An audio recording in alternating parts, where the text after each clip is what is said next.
Hey everyone, welcome back to Corporate Decoder, the place where we dig into company filings so you don't have to. Today we're looking at NACCO Industries, and let's just say they've posted something that might make investors do a double take. Or maybe just ask what's new. Before we dive in, if you like getting these no-nonsense breakdowns of financial news, do us a solid and subscribe. And hey, we've got a growing community on Discord where we chat about these things, so join up. The link is in the description. Alright, so what we have here is NACCO Industries filing their Form 8K, which is basically an event-driven report. This particular one is about them dropping an updated investor presentation on their website. Think of it as them giving their shareholders a little status update, but in a very formal SEC way. So the big news, or rather the reason for this filing, is the release of an investor presentation. It's dated August 25, 2025, and this is their way of sharing information about their performance and outlook. It's like a quarterly earnings call, but delivered through a website post and an SEC filing. The date here, August 25th, 2025, tells us when this information is considered to have been officially presented or made public by the company. It's important to note that this isn't a report of new financial results like a 10Q or 10K, but rather a communication about how they are presenting their business. NACCO Industries, for those who might not be super familiar, is a diversified company. They have interests in things like material handling equipment, propane, and even aircraft turbines. It's a bit of a mix which can be both a strength, offering diversification, and a challenge, trying to manage different business lines effectively. Now let's talk about how investors track NACCO. Their Class A common stock trades on the New York Stock Exchange under the ticker symbol NC. This is the main way people buy and sell ownership in the company. The filing mentions these two items, which are pretty standard for this kind of update. Item 2002 is about results and financial condition. Item 7.01 is about Regulation FD, which is a rule that ensures all investors get the same information at the same time. This presentation likely contains updates on both.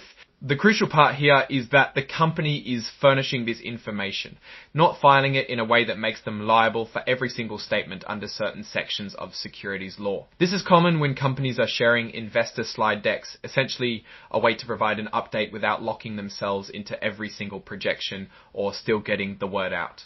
This exhibit number 99 is the actual investor presentation itself. This is where the meat of what the company wants to communicate lies. Since this filing is just the cover letter, so to speak, for the presentation, the real insights are going to be in that accompanying document. Unfortunately, we don't have the actual contents of that presentation in this specific filing, but understanding that it exists and what it's for is key.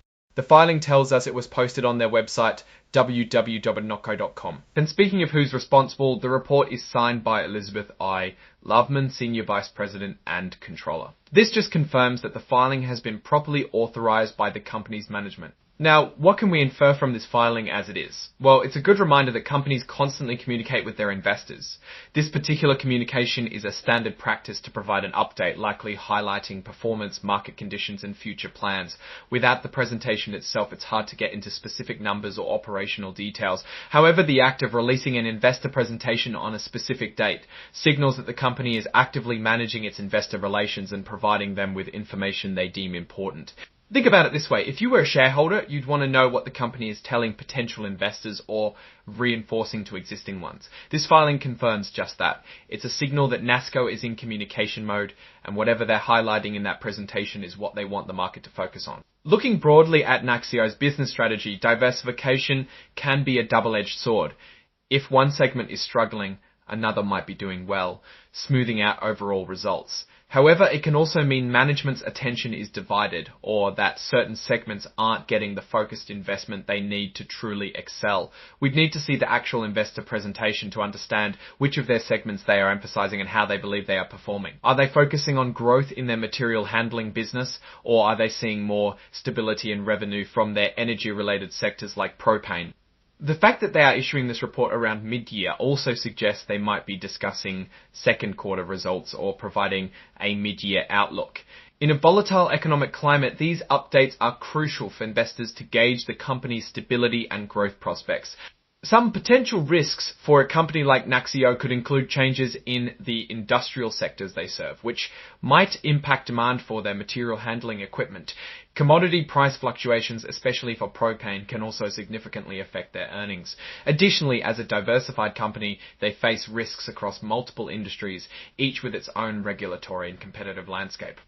Opportunities might lie in leveraging their diversified footprint. If one sector experiences a downturn, they can pivot resources or focus on areas showing resilience. For example, if there's a surge in demand for specialized industrial equipment, their material handling division could benefit, or perhaps changing energy policies could create new opportunities for their propane business.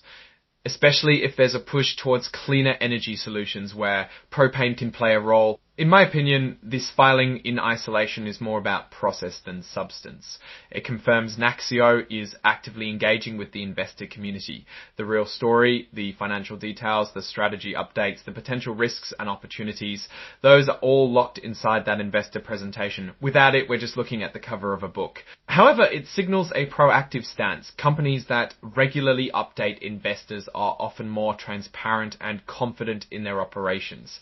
The key takeaway is to look for that investor presentation. If you're a NACCO shareholder or considering becoming one, that document is your next stop. It will likely paint a clearer picture of their current financial health and where they are steering the ship. So what's my take generally on NACCO based on this? It's a company operating in diverse fundamental industries. Success will hinge on their ability to manage those different segments effectively and adapt to market shifts. The lack of specific financial data in this particular filing means we can't make a deep dive into their numbers right now, but it does tell us they're actively communicating. Alright, that's our quick look at this NACCO Industries filing. It's a notification that they've shared more information, and the real insights are likely in the presentation itself. What are your thoughts on NACCO Industries and how should companies communicate their progress?